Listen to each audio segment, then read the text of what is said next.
বেদ বিধির পর শাস্ত্র কানা, আর এক কানা মন আমার। এসব দেখি কানার হাট বাজার। এক কানা কয় আর এক কানা রে, চলো এবার ভব পারে। নিজে কানা পথ চেনে না, নিজে কানা পথ চেনে না, পরকে ডাকে বারংবার।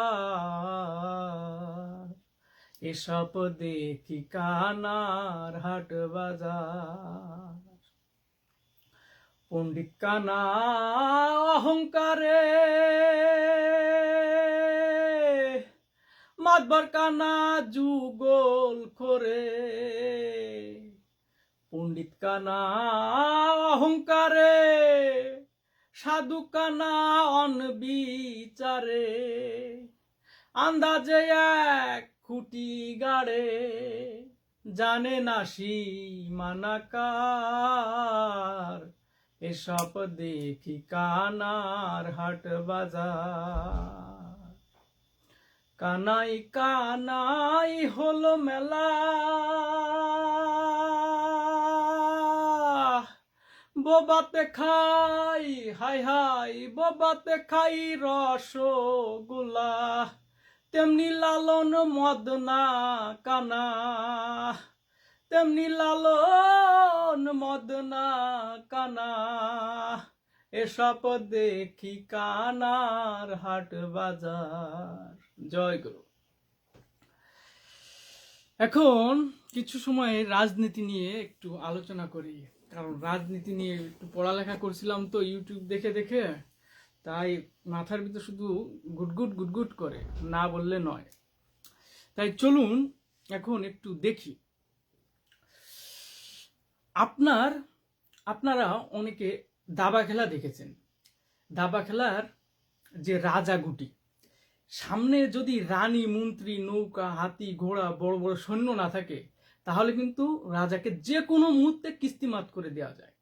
ঠিক তেমনি একটা দল চালাইতে গেলে এরকম সৈন্য সামন্ত লাগে, তা না হলে দল চালানো যায় না এবং অসম্ভব। এবার চলুন আমরা দেখি যে নাসিরউদ্দিন পাটোয়ারি, মামুনুল হক, শিশির মনির, গোলাম পরোয়ার, তারপরে খালিদুজ্জামান, এই লোকগুলো যদি হতো, তাহলে ঢাকা শহরে সন্ত্রাস থাকতো না, চাঁদাবাজ থাকতো না। আর একটা দল যদি সন্ত্রাস চাঁদাবাজ না থাকে, ওই দল টিকে রাখা অসম্ভব। সেটা কিরকম? মনে করেন দলে এগুলো নাই, তাহলে যে কোনো মুহূর্তে লোকজন বিরোধী দলের আন্দোলন শুরু করবে, তখন আন্দোলন করে সরকার পতন করে দিতে পারবে। এই কারণে আওয়ামী লীগ বলেন আর বিএনপি বলেন, দলের ভিতরে সন্ত্রাস চাঁদাবাজ এগুলো রাখতেই হবে। যেরকম খালেদা জিয়া র্যাব গঠন করে,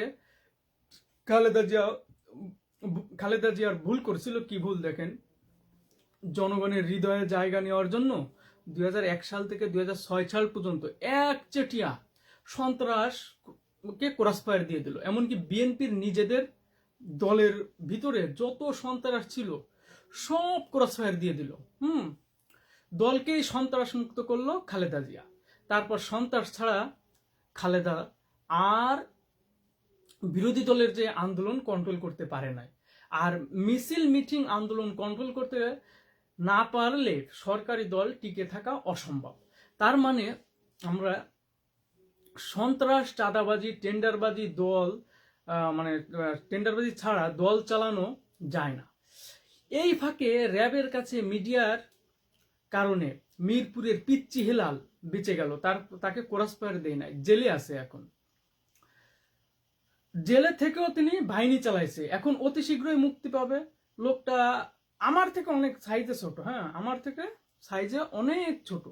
কেউ দেখলে বলবে না যে ইনি খারাপ, হয়তো তার জীবনে কিছু মর্মস্পর্শ ঘটনা আছে, এই কারণে এই পথ তিনি বেছে নিয়েছে।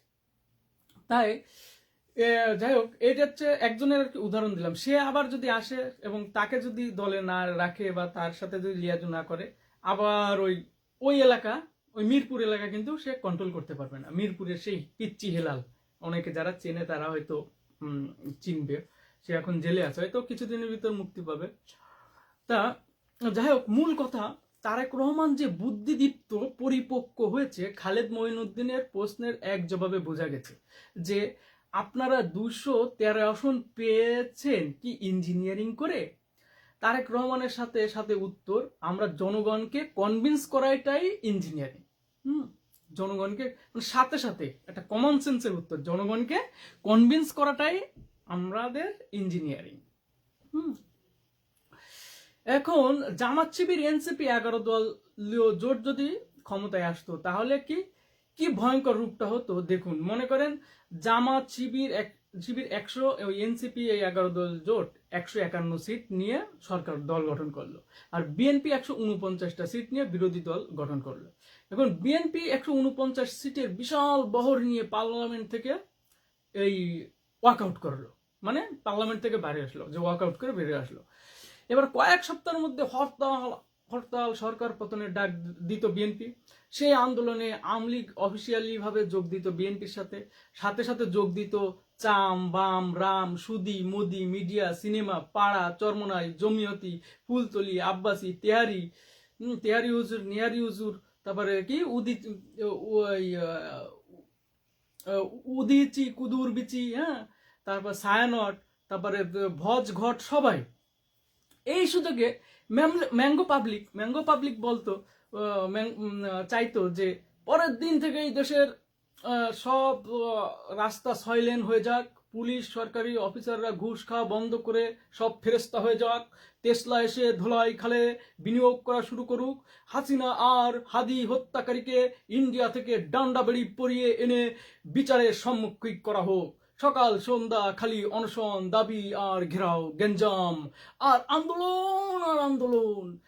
মানে ওই জামাত শিবিরকে মানে ঝালাপালা করে দিত। এই যে ইনুস সরকারের আমলে যে 200+ আন্দোলন করছে, একবার এই দল আসে, একবার ওই দল আসে, একবার এই দল আসে, আইসে শুধু ইনুস সাহেব যে 1.5 বছর ধরে যে কিছু কাজ করবে, সে কাজ করতেই দিই নাই।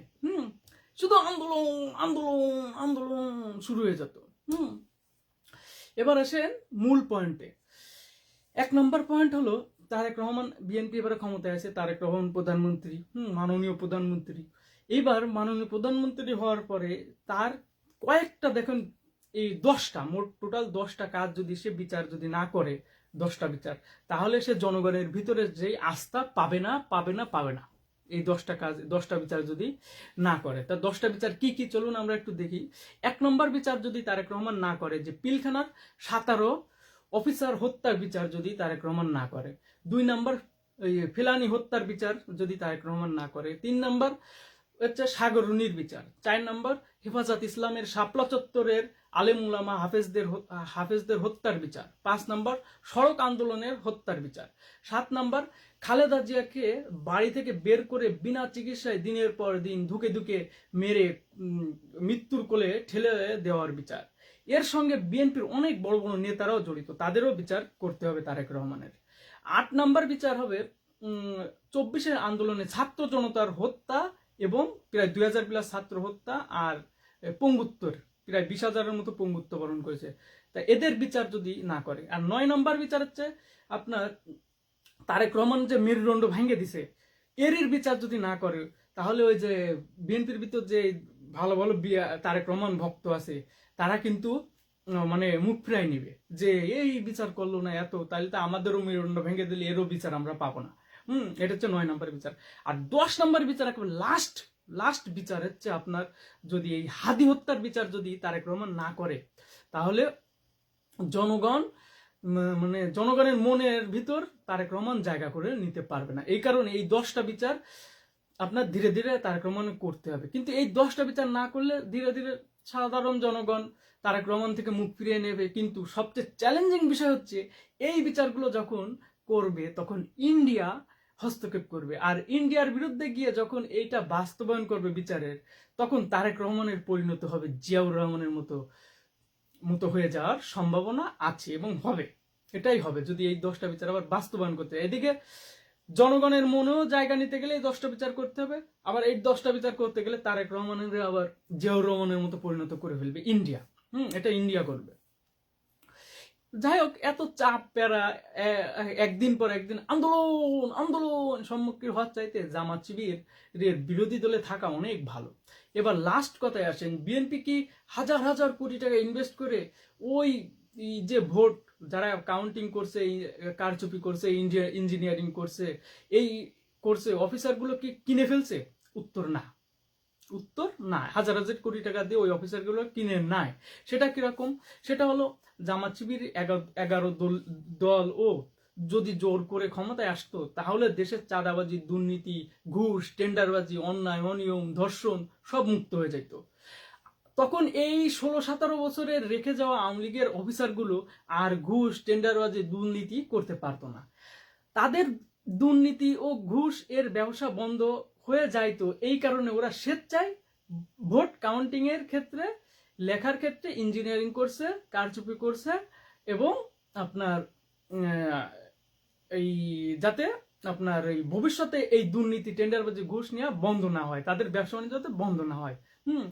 এবার আসুন, এটা ছিলই। আর এবার আসুন বিএনপিতে যে তারেক রহমান যে বলে যে ফ্যামিলি কার্ড, এই ফ্যামিলি কার্ডের কথা বলে কিন্তু জনগণ তাকে ট্রোল করছে এবং জনগণ এটা ভালোভাবে নিয়ে নেয়। কারণ ফ্যামিলি কার্ড 10 টাকা কেজি চাল খাওয়া, ঘরে ঘরে চাকরি, এগুলো তো জনগণ শুনতে শুনতে অভ্যস্ত।